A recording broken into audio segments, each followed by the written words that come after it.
Hello दोस्तों, चलिए तो शुरू करते हैं आज विक्रमादित्य की एक और बहादुरी की कहानी के साथ। प्राचीन काल में उज्जयिनी पर राजा विक्रमादित्य का शासन था। राज्य के एक सुदूर गांव में एक विशाल और खूंखार अजगर ने आतंक मचा दिया।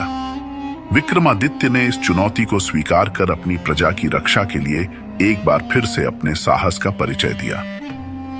राज्य के दक्षिणी हिस्से के एक घने जंगल से सटे गांव में अचानक एक विशाल अजगर का प्रकोप शुरू हो गया। यह अजगर इतना बड़ा था कि वह पूरे गांव में डर और दहशत का कारण बन गया। अजगर अक्सर जंगल से बाहर निकलकर गांव के मवेशियों को निगल जाता और कभी-कभी इंसानों पर भी हमला कर देता। गांव वाले रात दिन भय के साए में जी रहे थे। उन्होंने अपने घरों से बाहर निकलना बंद कर दिया और खेती बाड़ी छोड़ दी। गांव का मुखिया और कुछ ग्रामीण उज्जयिनी के दरबार पहुंचे और राजा विक्रमादित्य से मदद की गुहार लगाई। मुखिया ने कहा, महाराज, हमारे गांव पर एक विशाल अजगर ने कब्जा कर लिया है। वह हमारे मवेशियों को निगल जाता है और हमारी जान को भी खतरा है। कृपया हमारी रक्षा करें। राजा विक्रमादित्य ने मुखिया की बात ध्यान से सुनी और तुरंत इस समस्या को हल करने का निश्चय किया। उन्होंने अपने दरबारियों और सैनिकों से पूछा कि कौन इस खतरनाक अजगर से लड़ने के लिए तैयार है। लेकिन अजगर की भयावहता के किस्से सुनकर कोई भी व्यक्ति आगे नहीं आया। तब विक्रमादित्य ने खुद इस कार्य को अंजाम देने का निर्णय लिया।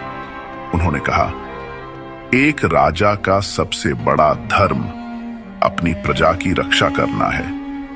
यदि मेरे राज्य के लोग भय में हैं, तो यह मेरा कर्तव्य है कि मैं उनका भय दूर करूं। उन्होंने अपनी तलवार और ढाल को उठाया और अपने सबसे तेज घोड़े पर सवार होकर गांव की ओर निकल पड़े। राजा विक्रमादित्य ने गांव पहुंचकर स्थिति का जायजा लिया। गांव के लोग उनसे मिले और उन्हें बताया कि अजगर जंगल के पास स्थित एक बड़ी गुफा में रहता है। वह रात के समय गांव में आता है और हमला करता है। विक्रमादित्य ने ग्रामीणों को सांत्वना दी और कहा, डरो मत, मैं इस समस्या का अंत करूंगा। ये अजगर अब तुम्हारा कुछ नहीं बिगाड़ पाएगा।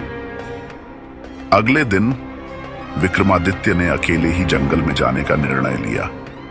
उन्होंने अपनी तलवार और ढाल के साथ गुफा की ओर प्रस्थान किया।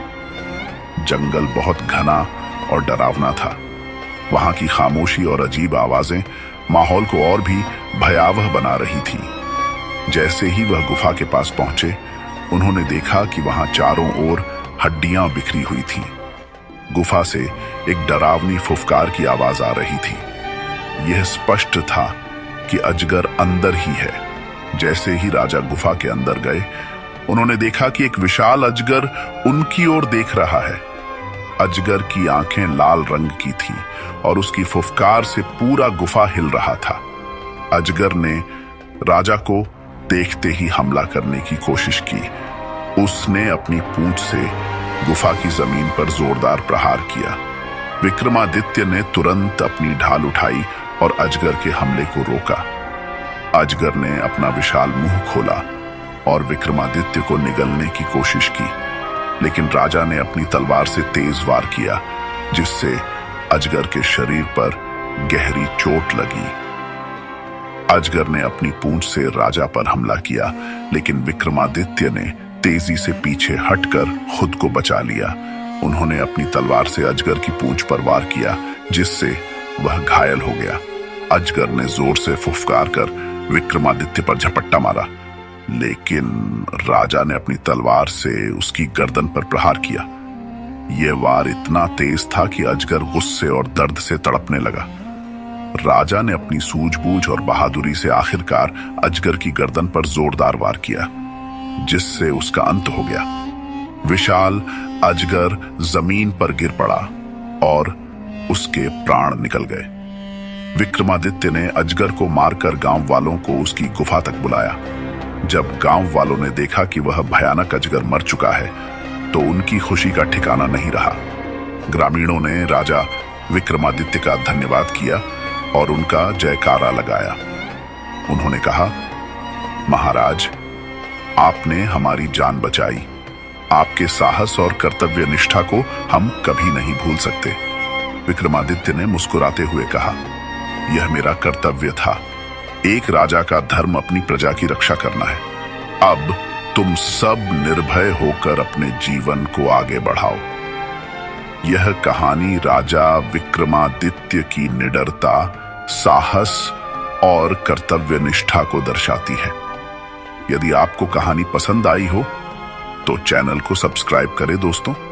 Thanks for